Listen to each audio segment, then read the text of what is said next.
Bem, meus irmãos e amigos, estamos de volta com nossos estudos de escatologia, Seminário Teológico Tabernáculo, Seminário Teológico Bereshit, Faculdade de Teologia Bereshit. Falamos aqui do sul do Espírito Santo, zona da Mata Mineira, Centro de Cultura Bíblica Bereshit, desde 1992, divulgando e ensinando a Palavra de Deus na região. Estamos trabalhando a matéria escatologia para o nosso seminário à distância. Já falamos muita coisa sobre o Apocalipse, agora estamos chegando nas 7 cartas. Vamos começar com a primeira carta agora. Evidentemente que para falar disso aí, nós não temos condição de falar em 10 minutos para uma carta inteira dessa. Então é um resumo do resumo do resumo. Só o principal mesmo. Então, primeiro vamos falar um pouquinho sobre a noção histórica de Éfeso. Quem era Éfeso? Onde ficava essa cidade, né? Então era a maior, mais rica, mais importante da Ásia Menor. Alguns chamam ela de a luz da Ásia, outros falaram que era a feira de vaidade, escritores romanos antigos, né? A população dela era mais ou menos 250 mil pessoas naquela época, hein? Naquela época, mais ou menos nos anos 90 e poucos da era cristã. Só um teatro que tinha lá cabia mais de 24 mil pessoas no teatro. Todos que desejavam ir para algum lugar passavam em Éfeso. Daí se chamada Porta da Ásia, né? Era um centro de culto. Lá tinha uma coisa muito importante, que era o templo de Diana, o Artemis, considerado uma das 7 maravilhas do mundo, né? Muitas sacerdotisas que funcionavam como prostitutas sagradas. Ela era importante porque era muito mística, uma cidade idólatra, imoral. Naquela cidade o diabo usou 2 táticas, perseguição e sedução. Paulo esteve em Éfeso, né, na primeira viagem, passou alguns poucos dias, na segunda, na terceira, ficou quase 3 anos em Éfeso. Isso ministrou na sinagoga, depois na escola de Tirano. E Paulo escreveu a carta aos Efésios, depois, quando ele estava em Roma, e depois mandou para lá Timóteo, e depois, finalmente, o próprio João encerrou os seus dias em Éfeso. Então, essa é a história da cidade de Éfeso, né? E às vezes a gente entende que algumas coisas estão escritas ali, ficava na embocadura do rio Caister, e algumas coisas estão escritas têm a ver com aquilo que tinha na cidade. Essas cartas têm esses detalhes. Algumas coisas que se referem a ela são referentes a algumas coisas que existiam ali. Então, para fazer um resumo da carta, a gente destaca alguma coisa, né? Primeira coisa mais famosa aí é que a palavra Éfeso quer dizer desejado. Então é a primeira igreja primitiva, que é o primeiro amor, acabou. Tem, por exemplo, deixaste o primeiro amor. A gente pode alavancar ou pensar daí essas 2 coisas principais. A igreja que deixou o primeiro amor e a igreja que não aceitava as obras dos nicolaítas. 2 coisas interessantes, né? A ordem é voltar ao primeiro amor e o vencedor vai poder comer da árvore da vida. Que aí a parábola que está em tela é a parábola do semeador. Então tinha muito tipo de crente por ali. O Espírito que atua é o Espírito do Senhor, não é isso? Então aqui nós vamos apresentar 3 grandes destaques de virtude da igreja de Éfeso. Primeiro que a igreja é fiel na doutrina, né? Ela tinha disciplina e tinha doutrina. Não aceitava heresia, não aceitava nada que fugisse dos ensinamentos da palavra de Deus. Tinha discernimento espiritual, não é isso? Segunda coisa importante é que ela era envolvida com a obra de Deus. Por isso é que diz que tem aí uma igreja que trabalha, uma igreja trabalhadora, né? É um destaque para isso aí. Conheça as tuas obras, não é isso? A igreja, então, que era igual uma colmeia industriosa, né? Dizia John Stott. Era uma colmeia industriosa. Por meio dela, o evangelho espalhou na Ásia inteira. E a terceira coisa importante, também relatar aí, de Éfeso, era perseverando na tribulação. Ser crente em Éfeso não era brincadeira, não. Não era fácil, né? Então, essas 3 coisas importantes, nós temos que destacar aí na igreja de Éfeso. Agora, concernente a abandonar o primeiro amor, nós podemos relacionar alguns outros itens. Por exemplo, abandonamos o amor quando substituímos o amor a Jesus pela ortodoxia e pelo trabalho.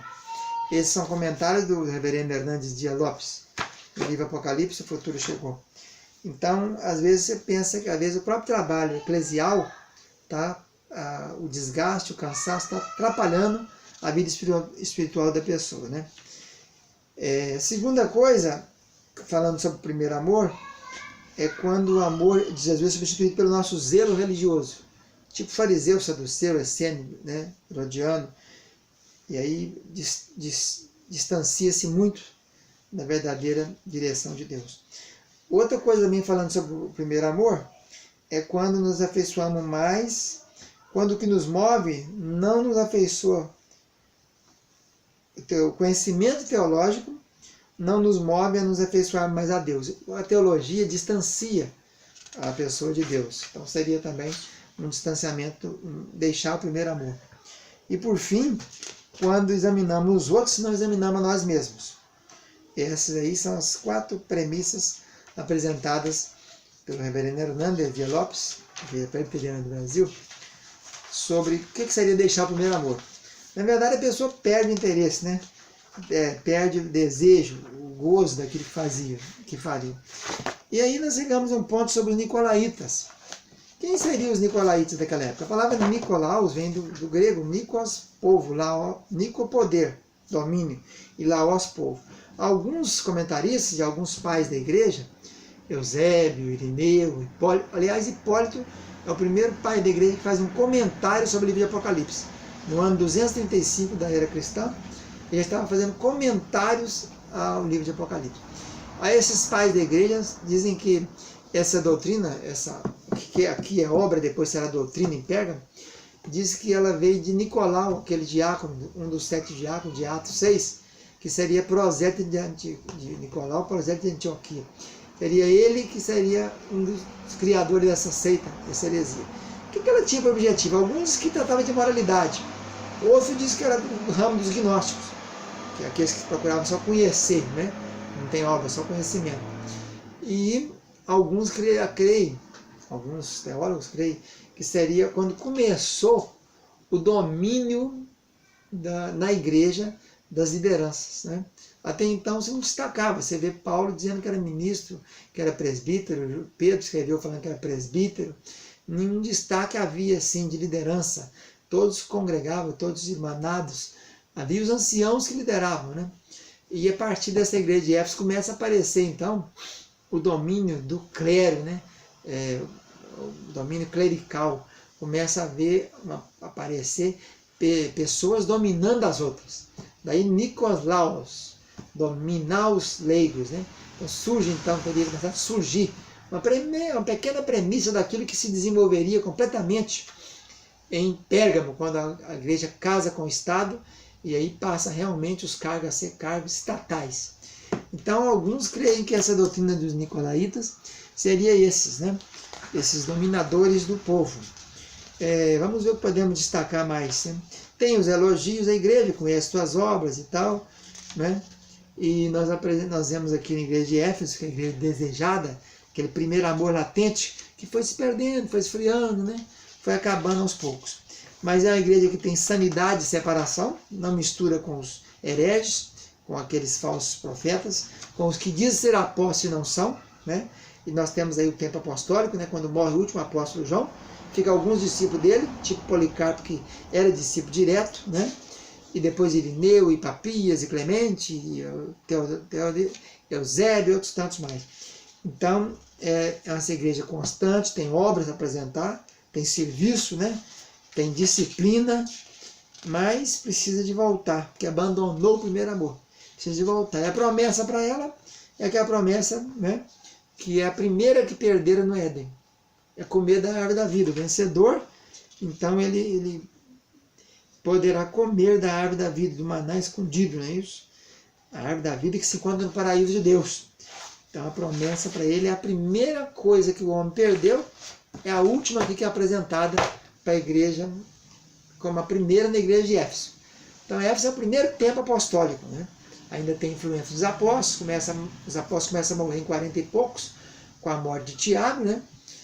E depois vão morrendo todos, até o último, Paulo que era um apóstolo abortivo, até o último apóstolo a ser morto, que é João, que morre em Éfeso, né? Então é um tempo assim, ainda de bastante união, comunhão, A igreja ainda está bastante unida e bastante íntegra. Então essa é a carta de Éfeso, é o primeiro tempo que aí enquadra na parábola do semeador. Né?